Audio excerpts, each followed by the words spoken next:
Hai Sobat Net, kembali lagi bersama channel saya Angga Hosasi. Di dalam hubungan romantis terkadang bisa menjadi bom waktu yang berpotensi dapat melakukan tindakan tercela bahkan pemuafatan. Seperti halnya yang akan saya bawakan kasus pemuafatan kepada sang mantan kekasih yang terjadi di Korea Selatan, tepatnya di Seoul Distrik Songpa, Garakdong. Pada Selasa tanggal 19 April tahun 2016 yang menimpa gadis bernama Kim Jung Eun yang diwafatkan oleh mantan kekasihnya Han Hyo Jun. Sebelum membahas kronologi pemuafatan, mari kita lihat dulu profil korban dan pelaku, dan awal pertemuan mereka. Kim Jung Eun adalah gadis berusia 32 tahun, pada saat kejadian sempat belajar di luar negeri tepatnya di Jepang. Dia bekerja sebagai manajer umum membantu interpretasi dan keseluruhan operasional di rumah sakit gigi besar di sekitar tempat tinggalnya di Seoul. Dalam kesibukannya bekerja, Kim Jung Eun juga merawat ayahnya yang mengidap kanker perut. Han Hyo Jun, seorang warga negara AS, sempat menetap di negara AS bersama kedua orang tuanya, dengan tinggi sekitar 185 cm. Dia bekerja sebagai analis di sebuah perusahaan sekuritas terkenal di AS. Keduanya bertemu pertama kali pada perkenalan seorang teman pada bulan Mei tahun 2015 dan mulai berkencan sebulan kemudian. Awal hubungan mereka seperti pasangan kebanyakan. Namun seiring kedekatan mereka yang berjalan hampir 1 tahun, Kim Jung Eun secara bertahap mulai menjadi merasa tidak nyaman dengan perhatian Han Hyo Jun. Bahkan sampai hal-hal kecil Han Hyo Jun akan marah jika dia tidak mendapat laporan setiap gerakan dan dengan siapa yang Kim Jung Eun temui, hingga akhirnya mereka sering bertengkar. Kim Jung Eun merasa ada yang janggal dengan obsesi dari Han Hyo Jun yang berlebihan pada dirinya. Hingga pada suatu hari Kim Jung Eun menghubungi tempat kerja Han Hyo Jun. Dan betapa terkejutnya Kim Jung Eun setelah diberitahu bahwa Han Hyo Jun sebenarnya bekerja di industri pakaian bukan di perusahaan sekuritas. Teman kerja Han Hyo Jun pun menganggap Han Hyo Jun sebagai orang aneh yang tidak bisa bergaul dengan orang lain. Bahkan dia menganggur selama dia berkencan dengan Kim Jung Eun. Pada akhirnya di Februari tahun 2016, sekitar 8 bulan setelah mereka bertemu, Kim Jung Eun meminta waktu untuk menenangkan diri dan berpisah dari Han Hyo Jun untuk beberapa waktu. Baginya itu adalah proses persiapan untuk putus dengan Han Hyo Jun yang terobsesi padanya yang telah merusak semua kepercayaannya. Namun Han Hyo Jun mulai bertingkah menyeramkan. Dimulai dengan surat tulisan tangan bernada mengancam tepat 12 jam sejak mereka putus dan menyarankan agar mereka meninggoy bersama. Sekarang kita masuk ke kronologi pemuafatannya. Dengan alasan ingin mengembalikan hutangnya sebesar 3,4 juta won di jembatan Jamsil. Tibalah di waktu yang dijanjikan, mereka bertemu di tempat yang telah disepakati. Namun bukannya membayar hutangnya, Han Hyo Jun malah mengancam dan mencoba mewafatkan Kim Jung Eun. Untungnya percobaan pemuafatan itu hanya mengakibatkan patahnya kaki Kim Jung Eun. Tidak hanya itu, Han Hyo Jun mengancam dengan mengatakan, "Jika kamu ingin putus dari aku tahu di mana kamu tinggal, tempat kerja kamu bahkan tempat salon ibumu. Aku bisa memuafatkan seluruh keluargamu." Dan juga mengancam bahwa akan menyebarluaskan video mereka pada saat beradegan dewasa yang direkam tanpa sepengetahuan Kim Jung Eun. Jika Kim Jung Eun memutuskan hubungan dengannya, hingga membuat Kim Jung Eun mendapatkan tekanan mental yang kuat. Hingga pada tanggal 11 Maret tahun 2016, 9 hari setelah pertemuan mereka, Han Hyo Jun menghubungi Kim Jung Eun untuk bertemu kembali. Dan berjanji tidak akan mengulangi perbuatannya waktu itu. Namun Kim Jung Eun bersikeras tidak ingin bertemu dengan alasan kakinya masih terasa sakit. Han Hyo Jun tidak terima dengan perkataan Kim Jung Eun hingga dia mencak-mencak mendatangi alamat rumah hingga alamat kantornya Kim Jung Eun.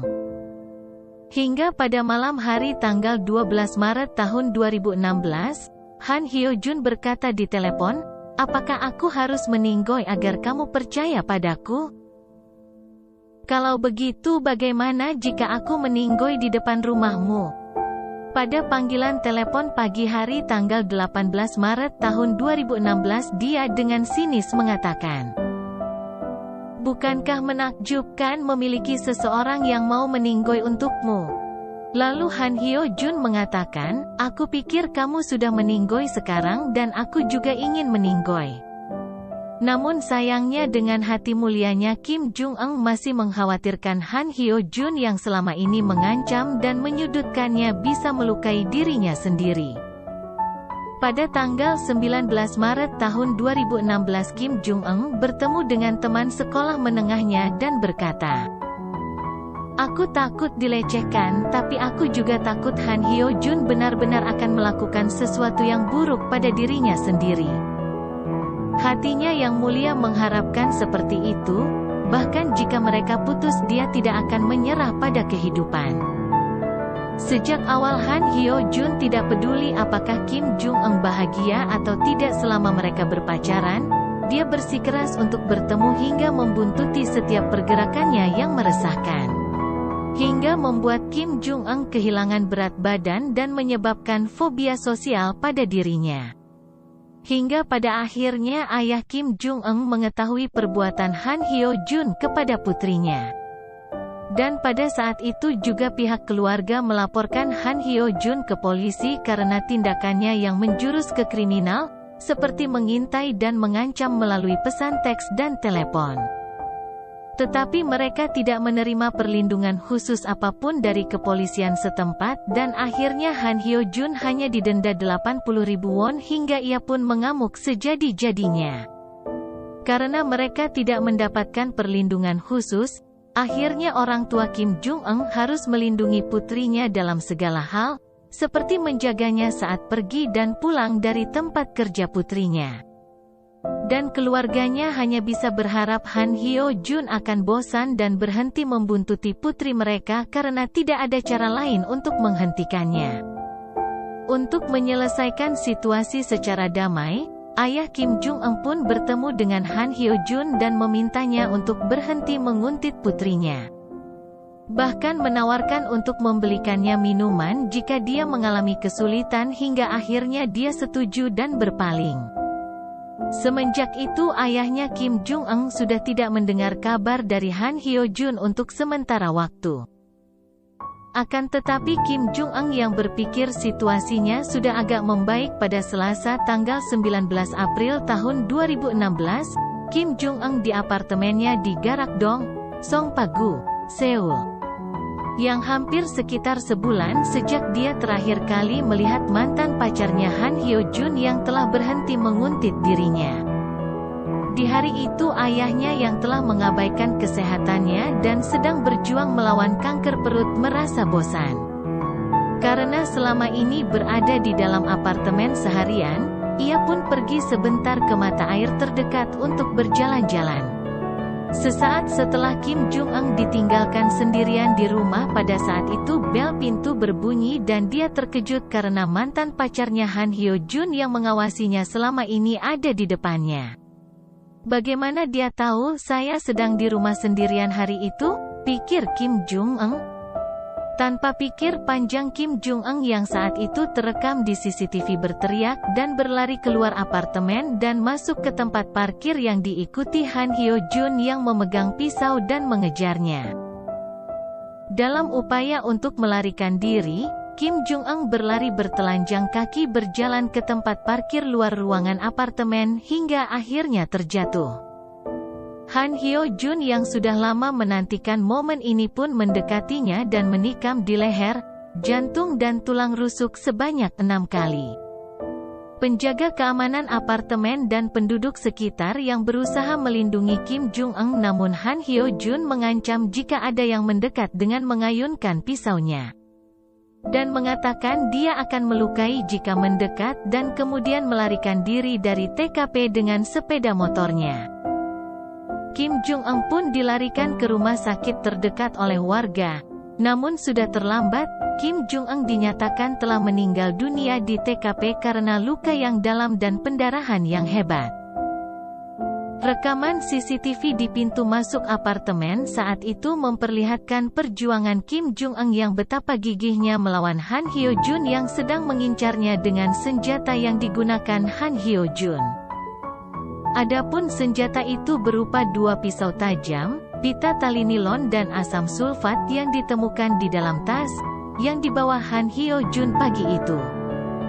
Berdasarkan rekaman CCTV di sekitarnya dan pernyataan saksi mata, polisi mengidentifikasi Han Hyo-jun sebagai tersangka. 6 tim investigasi khusus pun dikirim. Melalui pelacakan ponsel dan investigasi, mereka segera menganalisis rute pelariannya dan menangkap Han Hyo-jun pada tanggal 20 April tahun 2016 sehari setelah kejadian pemwafatan. Menurut penyelidikan, setelah kejadian, Han Hyo-jun pergi ke Munjongdong, Songpa-gu di mana salon kecantikan ibu Kim Jong-un berada. Lalu melarikan diri lagi ke rumah vinil di kota Gyeomun-dong-guri Provinsi Gyeonggi sekitar 15 km dari TKP. Ini adalah rute yang menunjukkan adanya tanda-tanda perencanaan pemwafatan kedua. Han Hyo-jun pun tertangkap dan dibawa ke kantor polisi. Pada awalnya dia mengatakan tidak bermaksud untuk membunuh Kim Jong-un, ia menyimpan senjata untuk melukai dirinya sendiri. Pada pengakuannya dia tidak membawa senjata lain selain pisau ketika ditanya oleh penyidik. Han Hyo-jun yang tangan kirinya terluka parah karena pisau yang patah saat menikam Kim Jong-un mendapat perawatan di rumah sakit polisi setelah ditangkap. Tetapi ternyata itu adalah upaya untuk menghilangkan barang bukti dengan diam-diam menyembunyikan senjata di selimut rutan.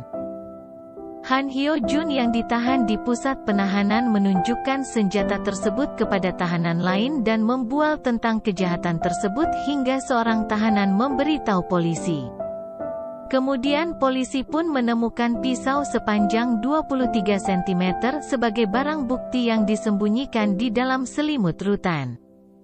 Han Hyo-jun di pengadilan membuat kesaksian palsu, bahwa dia membunuh korban karena sangat mencintainya dan dia meminta putus terlebih dahulu setelah melihat korban bersama pria lain.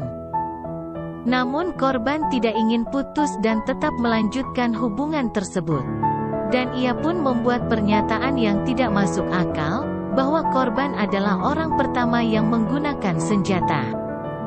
Tidak ada satu kebenaran pun dalam klaimnya bahwa dia membunuhnya karena dia dikhianati cintanya, terlebih lagi dia mengalihkan semua kesalahan kepada korban dengan memutarbalikkan fakta. Profesor Lee Soo-jong, seorang psikolog kriminal memperhatikan pendidikan tersangka mengenai obsesi patologisnya, mengatakan bahwa tersangka berimigrasi ke Amerika Serikat pada tahun 1997 ketika dia berusia 13 tahun dan memperoleh kewarganegaraannya. Akan tetapi dia tidak dapat beradaptasi dengan baik dan akhirnya kembali ke Korea Selatan setelah menetap 3 tahun di AS. Di Korea Selatan pun ia tinggal sendirian selama 10 tahun. Selama masa remajanya, dia tinggal terpisah dari keluarganya dan menjalani kehidupan menyendiri. Meskipun situasi keluarganya tidak terungkap, tampaknya keluarganya tidak mencukupi kebutuhan Han Hyo-jun. Mengingat fakta bahwa dia meminjam uang dari Kim Jong-un, menunjukkan dia diabaikan oleh orang tuanya saat tinggal sendirian. Orang tua yang menelantarkan Han Hyo-jun yang berusia 16 tahun di Korea kemudian tanpa malu-malu menyewa 4 pengacara untuknya. Para ahli mengatakan bahwa orang-orang dengan mentalitas seperti korban memiliki kemungkinan besar untuk mengembangkan obsesi patologis ketika mereka berkencan. Rencana pemwafatan Kim Jong-un perlahan-lahan berkembang selama 53 hari sejak penguntitan dimulai hingga pemwafatan terjadi, menurut pemimpin tim hak asasi manusia Chan dari Hotline Wanita Korea. Secara umum terdapat lebih banyak ancaman menyakiti diri sendiri daripada ancaman pemwafatan dengan kekerasan dalam berpacaran. Dari sisi luar mungkin terlihat seperti upaya untuk mempersulit korban untuk memutuskan hubungan, tapi tujuannya pasti bukan untuk memulihkan hubungan, melainkan bertujuan untuk mengontrol korban. Dan akan merugikan pihak lain tanpa ragu untuk membalas dendam ketika sudah lepas kendali. Kenyataannya orang seperti Han Hyo Jun yang memanfaatkan hati yang lembut dari wanita yang sangat berempati dengan kekasihnya sebagai alat kontrol. Dan mempermainkan pihak yang lemah adalah bahwa mereka bersifat patriarki dan kejam. Analisa utama para ahli termasuk psikolog kriminal Lee Soo Jong adalah bahwa mereka bukanlah orang yang bisa dibujuk dalam hal itu. Setelah menerima dukungan dari orang tuanya di Amerika, Han Hyo Jun segera membentuk tim yang terdiri dari 4 pengacara firma hukum dan menunda persidangan. Dia hanya mengakui pembunuhan itu dan menyangkal penguntitan dan ancaman pemwafatan. Meskipun dia meminta evaluasi, akhirnya klaimnya itu ditolak dan dia dijatuhi hukuman penjara seumur hidup dan 20 tahun gelang sudut elektronik pada persidangan pertama pada tanggal 6 Oktober tahun 2016. Namun dia mengajukan banding tanpa penyesalan. Kampanye tanda tangan besar-besaran dimulai untuk mendukung keluarga korban Kim Jong-un melalui hotline wanita Korea. Pada tanggal 30 Mei tahun 2017 dalam persidangan kedua, Han Hyo Jun yang dijatuhi hukuman penjara seumur hidup dan dibebaskan dari penggunaan gelang elektronik, ia pun tetap mengajukan banding lagi. Hingga pada akhirnya ia menerima hukuman penjara seumur hidup terakhir dari Mahkamah Agung pada bulan September tahun 2017. Dalam wawancara dengan Han Hyo Jun yang ditayangkan pada tanggal 7 Februari tahun 2018, dia dengan aneh mengatakan, dia tidak yakin apakah dia melakukannya karena kebencian atau cinta, mengungkapkan kesulitan dalam hidupnya saat ini. Ketika ditanya apakah dia menyesalinya, dia menjawab ya dan menyesali bahwa setiap malam Kim Jong-un selalu muncul dalam mimpinya dengan wajah cantik seperti saat mereka berkencan, dan dia merasa sangat menyesal. Han Hyo Jun yang menyangkal telah menghancurkan hidupnya sampai akhir dan merasakan sakit memikirkan hari-hari bahagia yang biasa ia katakan ingin mengakhiri hidupnya. Namun Han Hyo Jun hanyalah seorang yang sengsara dan sinting yang tidak mempunyai niat untuk membahagiakan kekasihnya. Pada tahun 1990 semua negara bagian di Amerika Serikat telah memberlakukan undang-undang anti-stalking, dan sejak tahun 1998 stalking melalui internet juga termasuk dalam pelanggaran yang dapat dihukum. Jerman memberlakukan undang-undang terpisah pada tahun 2007 yang menganggap semua tindakan mendekati dan menghubungi melalui telepon sebagai penguntitan. Dan jika dinilai membahayakan kesehatan fisik atau mental diancam hukuman penjara 3 hingga 5 tahun.